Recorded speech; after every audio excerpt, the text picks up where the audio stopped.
ಎಲ್ರಿಗೂ ನಮಸ್ಕಾರ. ನಾನು ಅಶ್ವಥ್. ಒಂದು ಕಡೆ ರಷ್ಯಾ ಉಕ್ರೇನ್ ಯುದ್ಧ, ಇನ್ನೊಂದು ಕಡೆ ಇಸ್ರೇಲ್ ಹಮಾಸ್ ಯುದ್ಧದಿಂದ ವಿಶ್ವ ಈಗ ಎರಡು ಭಾಗವಾಗಿದೆ. ಅಮೇರಿಕ ಮತ್ತು ಯುರೋಪಿಯನ್ ಯೂನಿಯನ್ಗಳು ಉಕ್ರೇನ್ ಮತ್ತು ಇಸ್ರೇಲಿಗೆ ಬೆಂಬಲ ವ್ಯಕ್ತಪಡಿಸಿದರೆ, ಮುಸ್ಲಿಂ ರಾಷ್ಟ್ರಗಳು ರಷ್ಯಾ ಪರ ಮತ್ತು ಇಸ್ರೇಲ್ನ ವಿರುದ್ಧವಾಗಿದೆ. ಹೀಗಿದ್ದರೂ ಭಾರತ ಯಾರ ಪರವೂ ನಿಂತುಕೊಳ್ಳದೆ ವಿಶ್ವದ ಎಲ್ಲ ರಾಷ್ಟ್ರಗಳ ಜೊತೆ ಉತ್ತಮವಾದ ಸಂಬಂಧವನ್ನು ಇಟ್ಟುಕೊಂಡಿದೆ. ಈ ರಾಷ್ಟ್ರಗಳ ಜೊತೆ ವ್ಯಾಪಾರವನ್ನು ಬೆಳೆಸುತ್ತಾ ವಿಶ್ವದ ಸ್ನೇಹಿತನಾಗಿ ಹೊರಹೊಮ್ತಾ ಇದೆ. ಹೀಗಾಗಿ ಇಲ್ಲಿ ಯಾವ ದೇಶಗಳು ಪರಸ್ಪರ ಯಾಕೆ ಕಿತ್ತಾಡ್ತಾ ಇವೆ, ಈ ದೇಶಗಳ ಜೊತೆ ಭಾರತದ ಸಂಬಂಧ ಹೇಗಿದೆ, ಭಾರತಕ್ಕೆ ಮುಖ್ಯವಾಗಿ ಏನು ಲಾಭವಾಗಿದೆ ಇತ್ಯಾದಿ ವಿಚಾರಗಳನ್ನು ನಾನು ಈ ವಿಡಿಯೋದಲ್ಲಿ ತಿಳಿಸ್ತಾ ಇದ್ದೀನಿ. ಅಮೆರಿಕ ನೇತೃತ್ವದ ರಕ್ಷಣಾ ಒಕ್ಕೂಟ ನ್ಯಾಟೋಗೆ ಉಕ್ರೇನ್ ಸೇರೋದನ್ನು ವಿರೋಧಿಸಿ ರಷ್ಯಾ ಉಕ್ರೇನ್ನ ಮೇಲೆ ದಾಳಿ ಮಾಡಿದೆ. 2022 ಫೆಬ್ರವರಿಯಲ್ಲಿ ರಷ್ಯಾ ಉಕ್ರೇನ್ನ ಮೇಲೆ ದಾಳಿ ಮಾಡಿದ ನಂತರ ಅಮೆರಿಕ ಮತ್ತು ಯುರೋಪಿಯನ್ ಯೂನಿಯನ್ಗಳು ರಷ್ಯಾ ಮೇಲೆ ಹಲವು ದಿಗ್ಬಂಧನಗಳನ್ನು ವಿಧಿಸಿದೆ. ಹೀಗಿದ್ದರೂ ಅಮೆರಿಕ, ಯುರೋಪಿಯನ್ ಒಕ್ಕೂಟ, ರಷ್ಯಾದ ಜೊತೆ ಭಾರತ ಉತ್ತಮವಾದ ಸಂಬಂಧವನ್ನು ಇಟ್ಟುಕೊಂಡಿದೆ.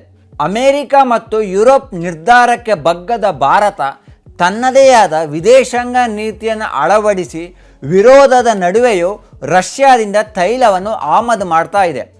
ಉಕ್ರೇನ್ ಯುದ್ಧಕ್ಕೂ ಮೊದಲು ರಷ್ಯಾದಿಂದ ಭಾರತ ಕಚ್ಚಾ ತೈಲವನ್ನು ಆಮದು ಮಾಡುವ ಪ್ರಮಾಣ ಬಹಳ ಕಡಿಮೆ ಇತ್ತು. Iraq, Saudi Arabia, America, Nigeria, UAEಯಿಂದ ತೈಲವನ್ನು ಆಮದು ಮಾಡಿಕೊಳ್ತಾ ಇತ್ತು. ರಷ್ಯಾ ಉಕ್ರೇನ್ ಮೇಲೆ ದಾಳಿ ನಡೆಸುವುದಕ್ಕೂ ಮೊದಲು ಭಾರತಕ್ಕೆ ಕೇವಲ 1% ತೈಲವನ್ನು ಪೂರೈಕೆ ಮಾಡ್ತಾ ಇತ್ತು. ಆದರೆ ಯುದ್ಧ ಆರಂಭವಾದ ಬಳಿಕ ರಷ್ಯಾದಿಂದ ಭಾರತಕ್ಕೆ ಹೆಚ್ಚಿನ ಪ್ರಮಾಣದಲ್ಲಿ ಕಚ್ಚಾ ತೈಲ ಖರೀದಿಸ್ತಾ ಇದೆ. ಈಗ ಮೊದಲ ಸ್ಥಾನಕ್ಕೆ ಸಹ ಏರಿದೆ.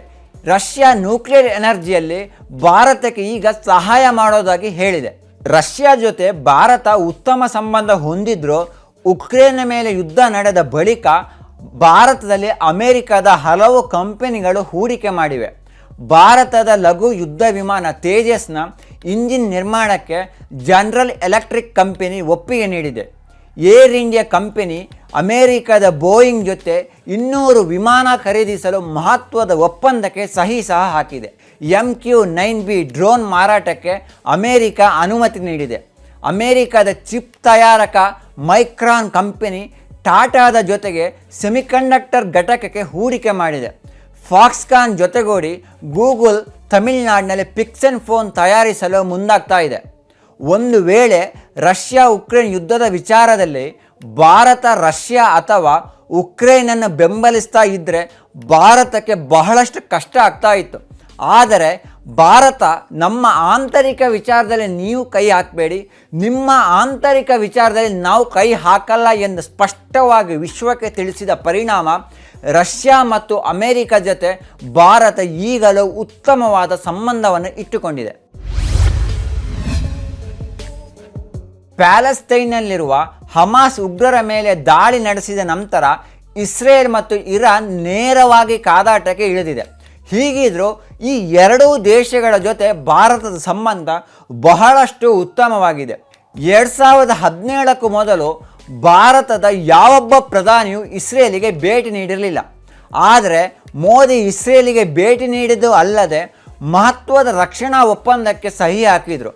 ಪರಿಣಾಮ ಡ್ರೋನ್, ರೊಬೊಟಿಕ್ಸ್, ಕೃತಕ ಬುದ್ಧಿಮತ್ತೆ, ಕ್ವಾಂಟಮ್ ತಂತ್ರಜ್ಞಾನ ಮತ್ತು ಇತರ ಕ್ಷೇತ್ರಗಳಂಥ ರಕ್ಷಣಾ ತಂತ್ರಜ್ಞಾನವನ್ನು ಭಾರತ ಮತ್ತು ಇಸ್ರೇಲ್ ಈಗ ಜಂಟಿಯಾಗಿ ಉತ್ಪಾದನೆ ಮಾಡ್ತಾ ಇದೆ. ಒಪ್ಪಂದದ ಅಡಿಯಲ್ಲಿ ಅಭಿವೃದ್ಧಿಪಡಿಸಿದ ಎಲ್ಲ ತಂತ್ರಜ್ಞಾನಗಳು ಭಾರತ ಮತ್ತು ಇಸ್ರೇಲ್ನ ಬಳಕೆಗೆ ಮುಂದೆ ಲಭ್ಯವಾಗಲಿದೆ. ನಿಮಗೆ ಗೊತ್ತಿರ್ಬೋದು, 2019ರಲ್ಲಿ ಪಾಕಿಸ್ತಾನದ ಬಾಲಾಕೋಟ್ ಮೇಲೆ ಭಾರತ ಏರ್ ಸ್ಟ್ರೈಕ್ ಮಾಡಿತ್ತು. ಉಗ್ರರ ನೆಲೆಗಳ ಮೇಲೆ ಬಾಂಬ್ ದಾಳಿ ನಡೆಸಿತ್ತು. ಈ ದಾಳಿಗೆ ಇಸ್ರೇಲ್ ನೀಡಿದಂಥ ಬಾಂಬನ್ನು ಭಾರತ ಬಳಸಿತ್ತು. ಮೀರಾಜ್ ಯುದ್ಧ ವಿಮಾನದ ಮೂಲಕ GPS ಆಧಾರಿತ ಸ್ಪೈಸ್ ಬಾಂಬನ್ನು ಉಗ್ರರ ನೆಲೆಗಳಿಗೆ ಹಾಕಿ ಸ್ಫೋಟ ಮಾಡಿತ್ತು. ಇಸ್ರೇಲ್ ಯುದ್ಧಕ್ಕೆ ಮೊದಲೇ ಅಮೆರಿಕ ಇರಾನ್ ಮೇಲೆ ಹಲವು ಆರ್ಥಿಕ ದಿಗ್ಬಂಧನಗಳನ್ನು ಹೇರಿತ್ತು. ಹೀಗಿದ್ದರೂ ಭಾರತ ಕಚ್ಚಾ ತೈಲವನ್ನು ಖರೀದಿಸ್ತಾ ಇತ್ತು. ಇತ್ತೀಚೆಗೆ ಭಾರತ ಇರಾನ್ನ ಚಾಬಹಾರ್ ಬಂದರನ್ನು 10 ವರ್ಷ ನಿರ್ವಹಣೆ ಮಾಡುವ ಕುರಿತು ಮಹತ್ವದ ಒಪ್ಪಂದಕ್ಕೆ ಸಹಿ ಹಾಕಿದೆ. ವಿದೇಶದಲ್ಲಿರುವ ಬಂದರಿನ ನಿರ್ವಹಣೆಗೆ ಭಾರತ ಮುಂದಾದ ಮೊದಲ ಘಟನೆ ಇದು. ಪಾಕಿಸ್ತಾನವನ್ನು ಸಂಪರ್ಕಿಸದೆ ಭಾರತ, ಇರಾನ್, ಅಫ್ಘಾನಿಸ್ತಾನದ ನಡುವಿನ ವ್ಯಾಪಾರ ವಹಿವಾಟಿಗೆ ಹೊಸ ಮಾರ್ಗವನ್ನು ಇದು ತೆರೆಯುತ್ತೆ. ಅರಬ್ಬಿ ಸಮುದ್ರ ಮತ್ತು ಪರ್ಷಿಯನ್ ಕೊಲ್ಲಿಯಲ್ಲಿ ಹಲವು ಬಂದರುಗಳನ್ನು ಚೀನಾ ಈಗಾಗಲೇ ತನ್ನ ತೆಕ್ಕೆಗೆ ತೆಗೆದುಕೊಂಡಿದೆ. ಈ ಮೂಲಕ ತನ್ನ ಪ್ರಾಬಲ್ಯವನ್ನು ಹೆಚ್ಚಿಸಿಕೊಂಡಿದೆ. ಈ ಕಾರಣಕ್ಕೆ ಚಾಬಹಾರ್ ಬಂದರು ಭಾರತದ ನಿಯಂತ್ರಣಕ್ಕೆ ಬಂದರೆ ಈ ಪ್ರದೇಶದಲ್ಲಿ ಚೀನಾ ಪ್ರಾಬಲ್ಯಕ್ಕೆ ಸ್ವಲ್ಪ ತಡೆ ಒಡ್ಡಿದಂತೆ ಆಗುತ್ತೆ. ಇರಾನ್ ಮತ್ತು ಇಸ್ರೇಲ್ ಕಾದಾಟಕ್ಕೆ ಇಳಿದರೂ ಈ ಎರಡೂ ದೇಶಗಳ ಬಂದರು ಭಾರತದ ನಿರ್ವಹಣೆಯಲ್ಲಿರೋದು ವಿಶೇಷ. ಇಸ್ರೇಲ್ನಲ್ಲಿರುವ ಎರಡನೇ ಅತಿ ದೊಡ್ಡ ಹೈಫಾ ಬಂದರನ್ನು ಅದಾನಿ ಸಮೂಹ ನಿರ್ವಹಣೆ ಮಾಡ್ತಾ ಇದೆ. ಇಸ್ರೇಲ್ನ ಮೆಡಿಟೇರಿಯನ್ ಕರಾವಳಿಯ ಪ್ರಮುಖ ವ್ಯಾಪಾರ ಕೇಂದ್ರವಾದ ಹೈಫಾ ಬಂದರನ್ನು ಅಭಿವೃದ್ಧಿಪಡಿಸೋ ಟೆಂಡರನ್ನು ಅದಾನಿ ಪೋರ್ಟು ಗೆದ್ದುಕೊಂಡಿತ್ತು. ಮುಸ್ಲಿಂ ದೇಶಗಳ ನಾಯಕತ್ವ ವಿಚಾರವಾಗಿ ಈಗ ಸೌದಿ ಮತ್ತು ಇರಾನ್ ನಡುವೆ ಕಿತ್ತಾಟ ನಡೀತಾ ಇದೆ. ಮಧ್ಯಪ್ರಾಚ್ಯದಲ್ಲಿ ಹಲವು ದೇಶಗಳು ಇರಾನ್ ಮತ್ತು ಸೌದಿ ಅರೇಬಿಯಾದ ಪರ ನಿಲ್ತಾ ಇವೆ. ಇಸ್ಲಾಂ ಧರ್ಮದಲ್ಲಿ ಪ್ರಮುಖವಾಗಿ 2 ಪ್ರಮುಖ ಪಂಗಡಗಳಿವೆ. ಒಂದನೆಯದು ಶಿಯಾ, ಎರಡನೆಯದು ಸುನ್ನಿ. ಸೌದಿ ಅರೇಬಿಯಾದಲ್ಲಿ ಸುನ್ನಿ ಮುಸ್ಲಿಮರಿದ್ದರೆ ಇರಾನ್ನಲ್ಲಿ ಶಿಯಾ ಮುಸ್ಲಿಮರಿದ್ದಾರೆ. 2 ದೇಶಗಳ ಕಿತ್ತಾಟಕ್ಕೆ ಇದು ಮೂಲ ಕಾರಣ. 2 ದೇಶಗಳ ಮುಸ್ಲಿಂ ದೇಶಗಳ ಮೇಲೆ ಹಿಡಿತ ಸಾಧಿಸಲು ಈಗ ಪೈಪೋಟಿಯಲ್ಲಿ ತೊಡಗಿವೆ.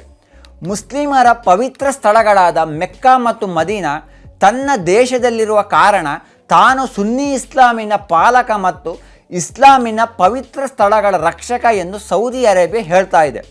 ಇರಾನ್ ನಾನು ತುಳಿತಕ್ಕೊಳಗಾದ ಶಿಯಾ ಜನ ರಕ್ಷಕ ಎಂದು ಹೇಳ್ತಾ ಇದೆ.